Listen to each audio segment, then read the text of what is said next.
Bill Belichick has been shopping quarterback Mac Jones, and the Washington Commanders should absolutely be looking to buy. And I'll tell you why you shouldn't be so quick to dismiss the quarterback right now on Locked On Commanders. Your daily podcast on the Washington Commanders, part of the Locked On Podcast Network. Your team every day. Welcome in, Commanders fans, to the Locked On Commanders podcast, part of the Locked On Podcast Network, your team every day. This is your daily podcast covering the Washington Commanders. Please subscribe or follow for free on YouTube or wherever you listen to podcasts, so you always get the latest episodes when they drop. I'm David Harrison, credentialed member of the media covering the Washington Commanders for Commander Country, a part of Sports Illustrated's FanNation. You can find me there, here, or on Twitter at dharrison82, or text me anytime at 202-760-2644. Thanks for making Locked On Commanders your first listen or view today and every day. This episode is all about Mac Jones, and I need you to do me a favor and listen or watch to this in completion before you completely make up your mind on what I'm about to say, because Patriots head coach Bill Belichick has been looking for buyers to take Mac Jones off his hand, and I think Washington should be interested in potentially bidding for the third-year quarterback. Mike Florio of Pro Football Talk recently said, quote, per a source with knowledge of the situation, Belichick has shopped Jones to multiple teams during the 2023 offseason. The full list of possible destinations isn't known. The teams mentioned as potential destinations were the Raiders, Texans, Buccaneers, and Commanders, end quote. And of course, you hear Commanders, so that is where we come into this conversation. Now, there are a lot of layers here. I'm going to dive into them all, as many as I can anyway, in this episode. So again, please stick with me through the end, because everything kind of falls in together in totality once you wrap it all up here at the end. We will do that here at the end of this episode. And then please tell me what you think. But I promise you, I think you're going to like the price tag that I present as an option for what the Commanders could pay to get Mac Jones on the roster. First and foremost, before we can say why the Commanders should entertain this, we have to know really what we're talking about here. And that starts with, of course, the cost, what the Patriots are going to potentially want in any type of trade offer. And to do that, we have to look back at some historical examples of first-round quarterbacks drafted who played, performed somewhat well, also had struggles, eventually wore out their welcome with the team that drafted them, and then what those teams got in the trades that kind of came after all of that stuff went down. So to start, we're going to start with Sam Darnold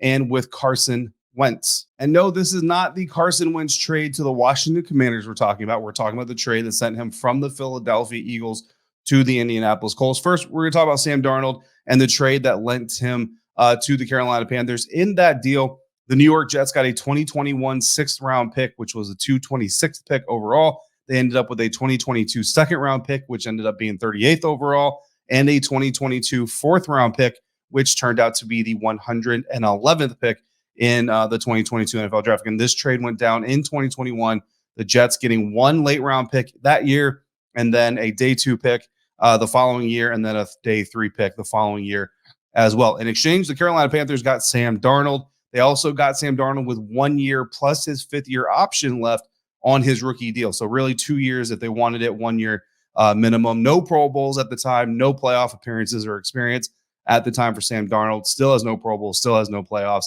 And, of course, now he is with the San Francisco 49ers. Now, using the Fitzgerald-Spielberger NFL draft trade value chart, which takes more player performance impact into their draft pick value charts, which is why we're using it here, because we're involving players that have potential value.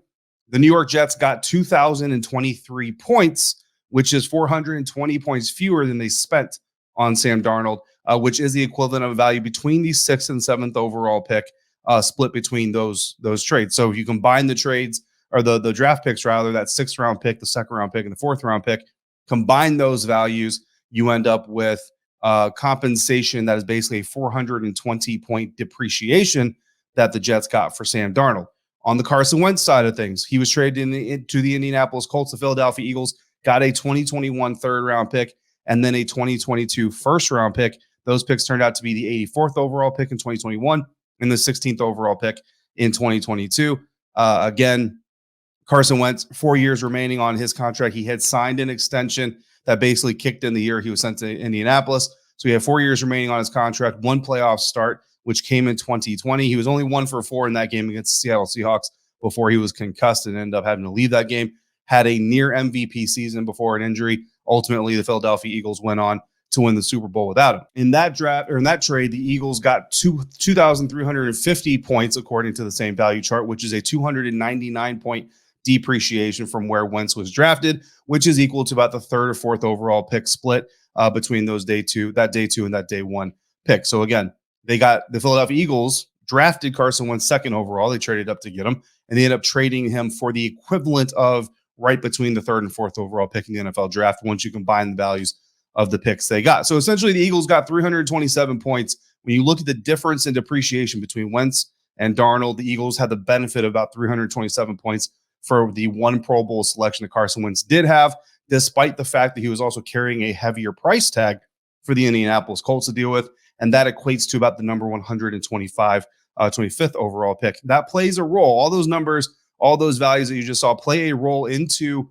what type of deal the Washington Commanders could work out for a trade for Mac Jones, because that's what history is going to give you, and that's what a lot of people are going to lean on in order to try to broker this deal. But there's also a hurdle that has to be cleared in New England as well before something like this could possibly happen. So what Washington would likely have to pay and why there may be an issue completing a deal like this from within the Patriots' own organization, that's all coming up next on today's episode of Locked On Commanders, part of the Locked On Podcast Network, your team every day. And that's going to come to you thanks to our friends over at FanDuel. Grand slams, no hitters, and double plays are back. And there's no better place to get into the Major League Baseball action than FanDuel, America's #1 sportsbook. Because right now, new customers can step up to the plate with a no-sweat first bet up to $1,000. Just go to FanDuel.com/lockedon, sign up, place your first bet, and get up to $1,000 back in bonus bets if your first bet doesn't cash out. Right now, if you bet $100 on the Washington Nationals to win the World Series, you could get $50,000 back if it happens. Or you can go safe. You can go with Houston Astros, the Los Angeles Dodgers, who are co-favorites, have the equal best odds to win the World Series. That $100 bet would pay you $650 if either of those teams won. Of course, if you want to go really bold, the Oakland Athletics have the worst odds to win it all as of right now. You put $500 on them, and you'll win a cool $500,000 if they shock literally everybody, including themselves. Whether you choose to, whether you don't choose to, no matter how you want to play, your no-sweat first bet up to $1,000 is yours to claim when you join FanDuel today. Just go to FanDuel.com/lockedon to sign up. All that at FanDuel, official partner of Major League Baseball.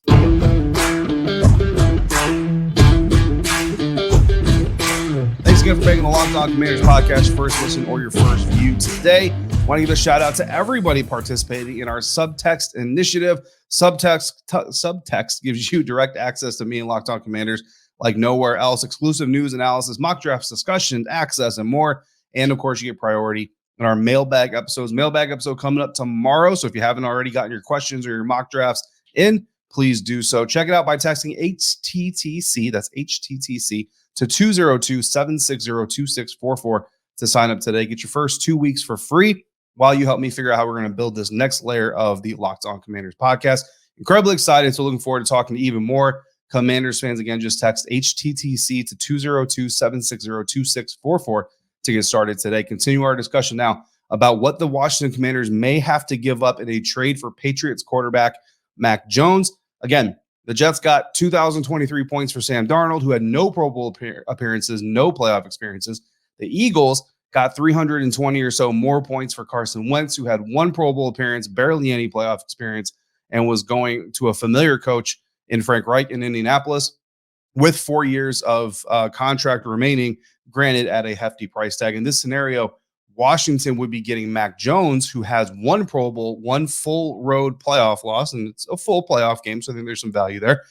2 years left on his rookie deal, plus the fifth-year option if the Commanders were to exercise that, and would be joining a coaching staff he's not familiar with. So that would be interesting. Third offense in 3 seasons after getting drafted by the New England Patriots is what he would be dealing with. That's what he's dealing with regardless, even if he stays in New England. But you also have the tension going on, right, between Mac Jones and Coach Bill Belichick there with the New England Patriots. And honestly, as we all know, that tends to diminish the value of the player that the team who's trading him away can really get, because everybody kind of knows you kind of need to move on from this guy. You don't really have that great of a relationship. And according to Chris Sims, also a Pro Football Talk, Mac actually started calling back to Alabama during last season to get insight and advice on how to work with and run Matt Patricia's offense. Now, mind you, most of your Commanders fans, right? So you're probably not too familiar with the New England Patriots comings and goings. But Matt Patricia, never an offensive coach in the National Football League before last year, period. And then all of a sudden, he's the offensive coach, he's the offensive coordinator, he's the play caller, and he's got a second-year quarterback who had success the year before, but then they come into 2022, pretty much entirely change everything after Josh McDaniels has the Las Vegas Raiders. And yeah, again, suddenly everybody's just kind of thrust in this new experience, but the struggles of the unit basically laid on the feet of Mac Jones by a lot of people out here. So for me, because of all those considerations, the comparison to Darnold, the comparison to Wentz, the comparison to the situations that we have here, I think I'm going to split the value for Mac Jones pretty much right down the middle. So Darnold's depreciation was 420 points. Wentz's depreciation was 299 points. So I'm going to kind of cut that in half. I'll give a depreciation value of 359.5, which we will round up to 360 to keep the numbers clean. So Mac Jones was originally drafted with the number 15 pick in his NFL draft, which gives us a value of 1,268 points after the depreciation. So if we're going to hit those numbers, here is the deal that we're going to build. And again, remember, those values are equal because these are all quarterbacks we're talking about. Typically, if we're comparing a linebacker trade and a wide receiver trade, and then we talk quarterback, we have to inflate the price a little bit because of the quarterback. But because this is the Carson Wentz trade, the Sam Darnold trade, we've already dealt with inflated numbers, so they kind of match as far as inflation is concerned. You can a little bit of wiggle room, obviously, one way or the other, but by and large, it should get you in the ballpark of what you could possibly expect to have to pay to trade for Mac Jones. So in this trade that I'm presenting here today, the Washington Commanders get New England Patriots quarterback Mac Jones. Again, 2 years left on his rookie deal, plus the fifth-year option if you want it. Was a Pro Bowler as a rookie. Here's the great part. Owed less than $5 million in contracts and guaranteed money in the next 2 seasons. And his fifth-year option, if you were to pick it up, right now is a Tier 2 option because of playtime bonuses. So in 2026, he would be getting $24 million on or around. That number is not solidified as of right now, but projected on or around $24 million on the fifth-year option. That's very solid starting quarterback money, especially when you consider this. A lot of these new deals that are coming out, they're going to be like $40 million, stuff like that, nearing just insane numbers. So to have a quarterback on $24 million, potentially 3 seasons from now, would be absolutely amazing opportunity for the right price, right? Of course, that's what this is all about. So in the trade proposal that I've built, again, the numbers kind of work, the math works. It would really be just incumbent on the Patriots and the Commanders to really get it done. The Patriots would receive a 2023 6th-round pick. Remember, in the Sam Darnold trade, the Jets took a 6th-round pick, a day 3 pick on the first day. They got the higher round pick the following year. So I'm kind of following that model here. But like the Eagles got from the Colts, I'm giving them the higher pick as well, and then coming back with basically the icing on top to give them the point value. So the Patriots will get 2023 6th-round pick here, pick number 215 in this year's NFL draft, which is worth 278 points. 2024 3rd-round pick, which is worth 786 points, and a 2024 7th-round pick, which is worth 238 points. It gives us a total value of 1,302 points. Again, the depreciation math dropped the table, essentially the comparative cost table, down to 1,268 points. So we're actually over by a good solid amount, about 40 points here. So we're actually overpaying a little bit compared to what we estimated would be the price, which would make the Patriots happy. Now, why should the Washington Commanders even do this? Again, 2 years left on a rookie deal, 5th-year option available. Ron Rivera talked recently in the media about the importance of having that I don't say underpaid, but lower paid quarterback so that you can go around and you can put the pieces around your quarterback the way that they have been trying to keep Deron Payne. We'll see what they do with Montez Sweat and Chase Young. But Cameron Curl, also a guy that they would probably like to re-sign and really kind of put the nucleus of your team around. And then if you get to the situation where none of these young quarterbacks work, Sam Howell doesn't work out, Mac Jones doesn't work out, Jacoby Brissett hasn't proven to be the mid-range cost leader of your near future, then you can kind of go out. And if you need to go all in on trading up for a quarterback, you've got a better nucleus or a better team around that new rookie quarterback to be able to do exactly that. Again, owed less than $5 million over the next 2 seasons. That is an amazing cap number, even if he ends up just being a backup. And in this situation up front, remember I said, I need you to listen to the entire proposal, right? You're offering up a 6th-rounder this year, 3rd rounder next year, 7th rounder next year as well. So If you want to get young at quarterback, which the Commanders obviously want to make that effort, if you want to see if you can find your next franchise leader, which obviously they want to do, you don't have one yet, right? Even if you are confident in Sam Howell, you don't know for a fact that he's going to be the guy. You bring another guy in the room, you create that competition that can help elevate other people or identify people who are just not able to handle that level of competition. And again, really the most important part is you give them an even, fair, clean competition, and you play the guy that gives you the best opportunity to win, whether that's Sam, whether that's Mac, whether that's Jacoby Brissett. Countering the thought of a trade, however, is the fact that New England may trade, or countering the thought that New England may trade Mac Jones, is that owner Robert Kraft loves his quarterback. Quote, "I'm a big fan of Mac," is what Robert Kraft told media at the league meetings recently in Phoenix. He came to us as a rookie. He quarterbacked in his rookie season and did a very fine job, I thought. We made the playoffs. I think we experimented with some things last year that frankly didn't work when it came to him, in my opinion, end quote. Now that is incredibly important because that's essentially Robert Kraft calling out his coaching staff and saying the coaches didn't really do what was best for our young quarterback, and it's not really our young quarterback's fault. Again, that's not exactly what he's saying, but I'm basically reading between the lines. Now, Commanders fans, this is why I asked you to stick around, because you are probably thinking, like a lot of people are thinking, that Mac Jones just fell off the face of the earth last year and just kind of fell off of an NFL performing clips, had this huge drop. Here's what I'm going to tell you. Coaches versus players is a very important thing because coaching absolutely matters. You guys know that. You've been watching the Washington Commanders for a long, long time. You know that coaching absolutely matters. There was another person in the media, a very prominent person, Mike Giardi, very well connected, who reported on Twitter, quote, "Talk to many people about this. To a man, those who have seen, felt this roll their eyes. One source said to me, I don't know what Bill Belichick thought was going to happen. The decisions he made set the table for Mac's regression. For the entire offensive regression, the offensive dysfunction was felt on all levels of the offense and by all position groups. There were coaches who knew that this system, play calling, play design was not up to previous standards set in Foxborough with Josh McDaniels in charge.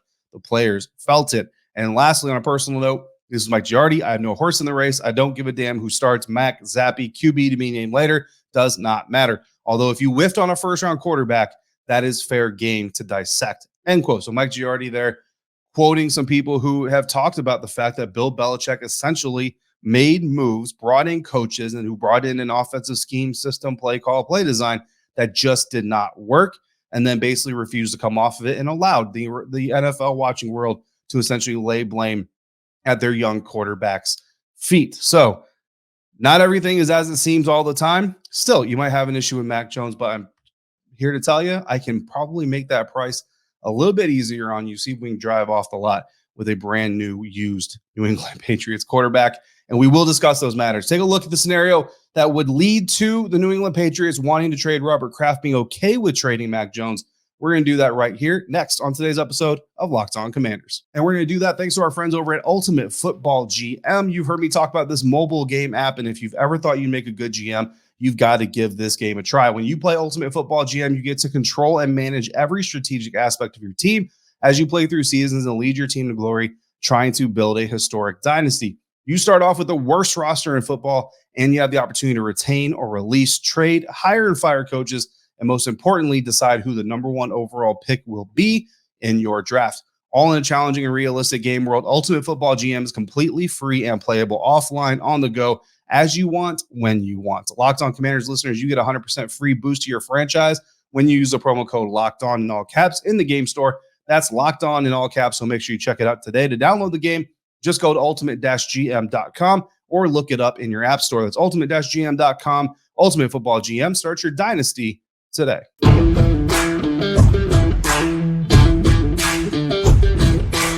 Bill Belichick and Mac Jones may have had a falling out, but Robert Kraft, the owner of the New England Patriots, says he still likes the kid and may feel like New England can get it turned around now that they have offensive coordinator Bill O'Brien in the room. They don't have a defensive coach calling their offense because that was never a smart thing to do. But look, I don't know that Bill Belichick is going to be so willing to continue moving forward with Mac Jones as quarterback. Doesn't seem like he's the kind of guy to really bend and flex to his quarterback. I mean, he really didn't do it for Tom Brady. I don't see him doing it for Mac Jones, especially after the news came out that Mac Jones has been calling back to Alabama asking for tips on how to work his defensive coach's offensive play calling and scheme. So I'm pretty sure Bill Belichick wants to move on from Mac Jones. So really all that's left is for Bill Belichick to get Robert Kraft on the same page, because while Bill does ultimately technically have all the roster control and all that stuff, Robert Kraft still owns the team. So if Robert Kraft says you're not moving my guy, you're not moving his guy.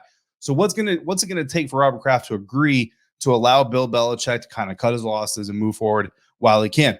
Well, in order for the Patriots to trade Mac Jones, I think they have to get a quarterback in round one. That quarterback probably would be Will Levis, who is drawing comparisons to Buffalo Bills quarterback Josh Allen. Not sure that I see that, but New England has seen Josh Allen take his team, the Buffalo Bills, to the top of the division that they're used to controlling and have controlled for the last 2 decades. So if Belichick is going to convince Kraft it's the right thing to do, he's got to give new offensive coordinator Bill O'Brien a new quarterback to mold, one that Robert Kraft can see a future with, and Will Levis may potentially be that guy. We looked at Vinny Iyer's mock draft yesterday from the Sporting News, and in that mock draft, he had Will Levis dropping to number 19 to the Tampa Bay Buccaneers. So if he's available at 19, he's sure as heck available at number 14. So we will use that projection. We will start there at number 14 with Will Levis actually going to the Patriots. So I conducted a little bit of a mini mock draft here. It's not mock draft Monday, but to fully flesh out this exercise and to kind of show you guys why the investment in Mac Jones may very well be worth it, I had to go back through PFF.com, use our mock draft simulator. And as we get on the clock at number 16, Will Levis has gone to the New England Patriots, number 14. We made the call. We executed the trade that I talked about earlier. So Mac Jones is now on our roster, and now we have the number 16 pick. And on the phone is the Tampa Bay Buccaneers. Working the math again. This time we're switching over to the Jimmy Johnson model. We're just talking pure draft picks. We're not talking player influence ratings or anything like that. So we're going back to the Jimmy Johnson model that is more just pure draft pick opportunity. So it's just pick value. So I'm going from 16, dropping back to 19 with the Tampa Bay Buccaneers, and I'm going to get the Tampa Bay Buccaneers 2024 third-round pick in exchange. So 16 to 19, and I get the third-round pick for next year. So I get the third-round pick that we sent to New England for Mac Jones back in next year's draft. The Tampa Bay Buccaneers take edge rusher Myles Murphy, which is fine because we weren't going to take Myles Murphy anyway. We come back at number 19, and we get cornerback Deonte Banks out of Maryland, which I know at least one Locked On Commanders viewer is uncomfortable with guys who kind of have these meteoric rises here late in the draft season. I will tell you, Deonte Banks, a second-round projection for pretty much the entire offseason, recently, probably the last month or so, worked his way into the end of the first round. I don't know that I call that a meteoric rise. I get your nervousness, but I think you would be okay here. We come back at pick number 47, and we get tight end Luke Musgrave out of Oregon State. I've talked about before, you need to get a tight end in this class. So we're getting closer to the NFL draft. I'm going to start kind of holding myself to that assertion. Tight end Luke Musgrave, a really solid weapon for Sam Howell, Jacoby Brissett, or Mac Jones, whoever it turns out to be. You may notice no pick 97. On pick 97, we make another trade. This time, we connect with the Chicago Bears, and in this trade, we're taking pick number 103. That's in the 4th round. We're getting pick number 148 as well.